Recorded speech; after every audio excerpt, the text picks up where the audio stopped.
আচ্ছা কইছো আমি বুঝছি, আমারটা তো শুনবা, শোনো না। আরে বাবা থাম না রে, এক কথা আমি তোরে আর কতবার কমু।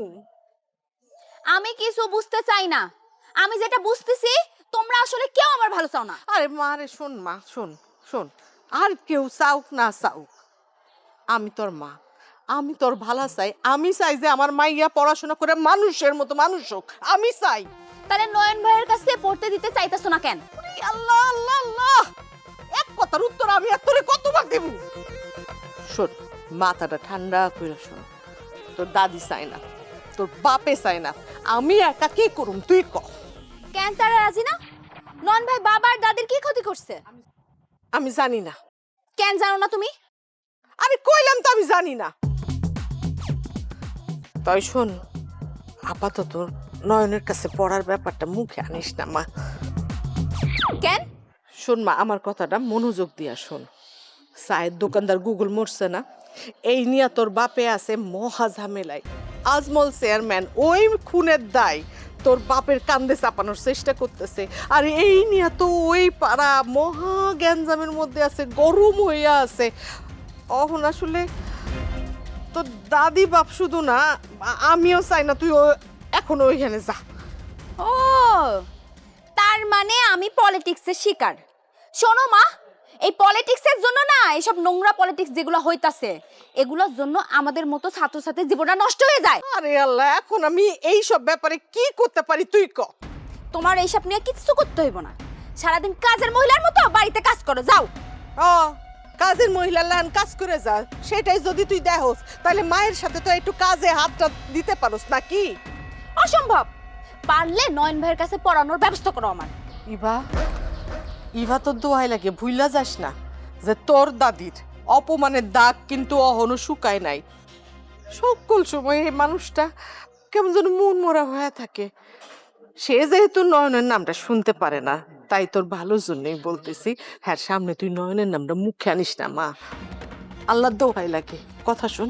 ওই যে কইলাম না, আমি তোমাকে এইসব নোংরা পলিটিক্সের শিকার।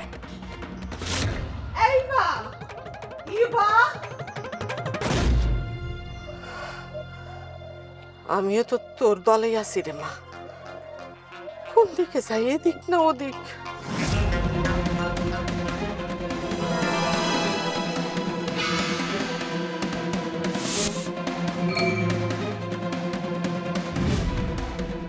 রুস্তম, তুই এখানে? তুই কোনো ঝামেলার মধ্যে পড়স নাই তো? ঠিক আছিস তুই? তুই তো কইছিলি গুগলের মৃত্যুর ঘটনাস্থলে যাবি, জানতে পারছস কেমনে খুন হয়েছে? মানুষজন কি কয়? আপা, এলাকা এখন অনেক গরম, পুলিশও চিন্তায় আছে। কিভাবে যে কি ঘটে গেল কে খুশি বুঝতেছে না। কিন্তু আপা, গুগল ভাই যে খুন হলো এটা কিন্তু কোনো সাধারণ ঘটনা না। আল্লাহ, তরে তো কেউ কিছু কয় নাই? তরে কেউ কিছু জিজ্ঞাসে? আরে না, আমার কে কিছু কয় না, আমার কিছু জিগে নাই। Next level, well done, side by side, free.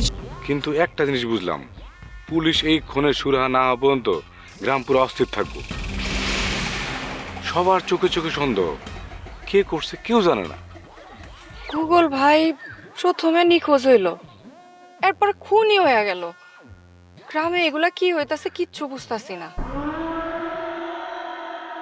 আচ্ছা, তোর কি মনে হয় এটা কার কাজ হইতে পারে? এলাকার ভিতরের কারো কাজ নাকি বাইরের কেউ করছে?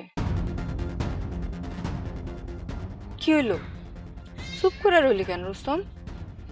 সত্যি কথা কইতে কি আপা, গুগল বাড়ি যে কে খুন করছে সেটা কিন্তু এখনো বাইরে নেই। কিন্তু কিন্তু কিন্তু কি? আমার ধারণা এটার পিছে আজমল চেয়ারম্যান জড়িত।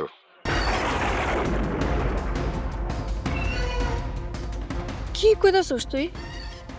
এটা কেমন কথা? আজমল চেয়ারম্যান কেন গুগল রেকর্ড করতে যাইবো? আরে আপা, তুমি আজমল চেয়ারম্যানের কতটুকু চিনো? তুমি তারা চিনো? ঠিক মতো চিনো না। সে খুব খারাপ মানুষ, সে খুব বাজে লোক। আরে গুগল তো যে ছোট মানুষ, এটা সামান্য দোকানদার।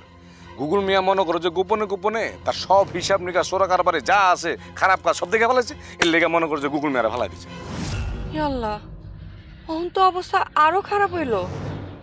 তুই গ্রামে এমনি আগুন জ্বলতাছিল, তার মধ্যে ফুলনুর দাদির অপমান, তার উপরে আবার গুগল ভাই খুন হইল। আল্লাহ জানে কোন দিকের পানি কোন দিকে গড়ায়। এখন শুধু গুগল বের খুন না, আমার কেন জানি মনে হইতেছে সামনে আরো বড় কোনো ঘটনা ঘটবে। এই ঘটনার পিছনে যে ইচ্ছা সেই থাকুক, তুই সাবধানে থাকিস। আর শোন, তুই যে আজমল চেয়ারম্যানের সন্দেহ করতেছস, এই কথা কিন্তু তুই আর কাউরে কবি না, খবরদার। নাইলে কইলাম ওরা তোরেও টার্গেট করতে পারে। তুমি আমার নিয়ে চিন্তা করো না, ভয় পেও না, আমি সাবধানে আছি। রুস্তম রে, ক্যারামে যেই সমস্ত অঘটন ঘটতেছে, নিশ্চিন্তে কি থাকা যায়? আমার একটাই অনুরোধ, তুই কোনো ঝামেলার মধ্যে জড়াইস না ভাই। আচ্ছা আপা, আমি সাবধানে আছি।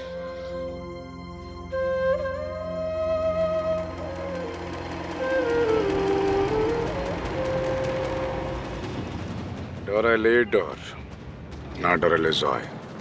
এসব ডর ভয় রুস্তমের ডিকশনারিতে নাই। আমি যে রূপনগর নাচাবো গ্রাম শহর।